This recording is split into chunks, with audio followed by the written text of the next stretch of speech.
Hello team. In this video, we're going to talk about what a computing cluster is and why we build them. So a computing cluster provides limitless scalability using off-the-shelf equipment. So off-the-shelf equipment like Intel and AMD processors, they are built in large quantities and they have been optimized for years. So these devices, they have good performance, they are reasonably cheap for the performance that they provide, and they also have good performance for the amount of power that they use.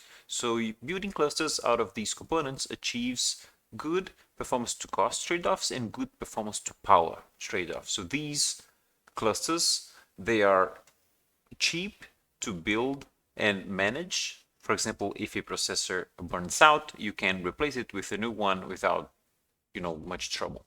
And similarly, these processors, they don't draw a lot of power and they provide a good performance for the power that they use. Another advantage of using commodity components is that these processors, they are just like the ones companies have on their private clouds and that we have at home. So the code that you have will run on these architectures. The only thing we need to care about is that if you have an application that requires a lot of memory or takes a lot of time to run, you might need to break into parallelize it so that it runs on these commodity computers that have what clusters look like. So one thing that clusters employ is rackable servers. So a rackable server, like the one on the picture here, is very compact. So it packs 2, maybe 4 processors into a very small form factor. So these stackable servers, like rackable servers, they are measured, the size is measured in units. And a 1U server, like the one shown here, has 1.7 inch of height, and it can, the depth varies a little bit, and the width is standard. So this is the width of the rack where the servers go in. So these servers, they go into a rack like the one shown here on the picture, and then we stack these servers in the rack, and then we get, a lot of computing power on a small amount of space. So here is what a rack might look like at universities or small companies. So it has some rackable servers in the middle of here, some non-rackable servers like standard tower PCs on the top, and then a network switch on the top of here to interconnect all of these devices. So this is a little bit ad hoc, but you see that there are many servers in a small amount of space. And when people build clusters, they have these structured hacks where we get a lot of servers and some networking devices to interconnect all of the servers. So here we have some structured cabling as well to network all of these devices, and then some just a screen over here that you can use, for example, to manage all of these servers locally. And some other different devices might be batteries or firewalls or load balancers. But you see that there are many servers in a small amount of space, and there's even empty space over here that could be used for storing or connecting more servers. So these switches, they interconnect the servers on the rack, and when we connect multiple racks, like one to another, then we call these set of racks a pod.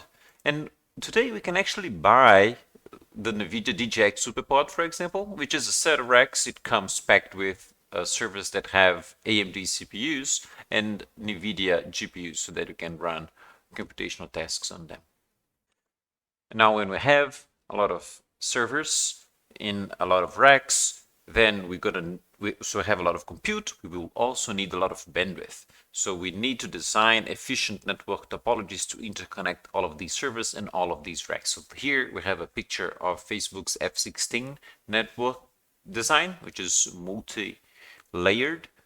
And we're going to talk more about networking later. Just wanted to bring up that to pack a lot of compute in a small space, we also need to pack a lot of bandwidth between the racks so that the servers can actually communicate with each other and we can extract the computing that they have. So clustering computers has many economic benefits. So mostly they reduce costs in 2 ways. One is that clustering reduces operational expenses.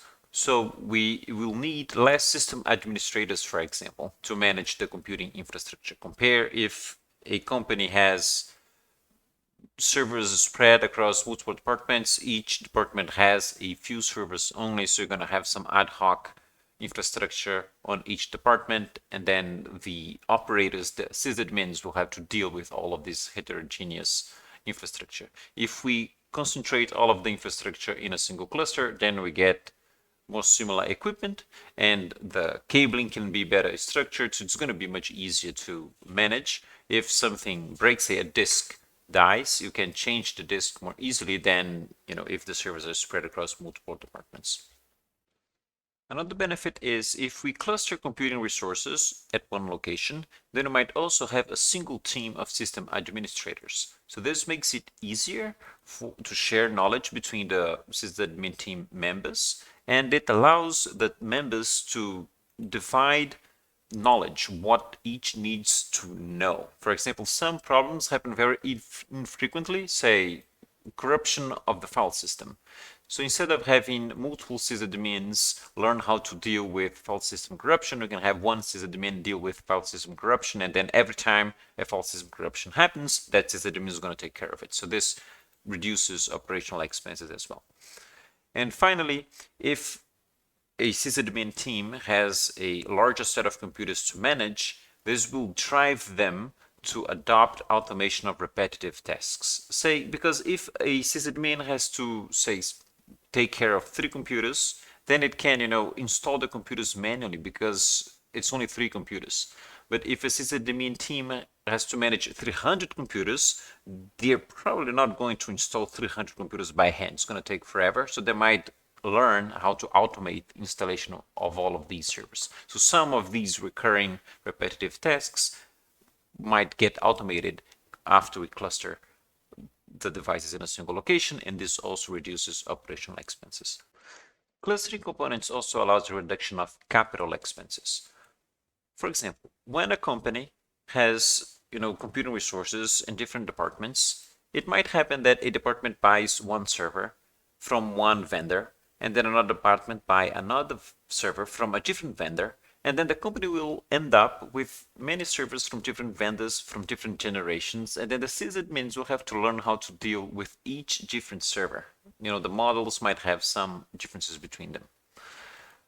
When we aggregate the computing infrastructure in a single cluster, this allows the company to buy many servers at once. And buying many servers allows the company to negotiate better discounts from the vendor. Say if you're buying 25 servers, then you might get quotes from Lenovo, IBM, Dell, and then pick the best one. And also when you operate a single computing infrastructure with many servers, you can upgrade the servers in batches. Say you might decide to upgrade 10 servers at once, or upgrade all of the disks on the server. So you're going to buy a lot of components at the same time, and this will allow you again to negotiate better prices from the vendors.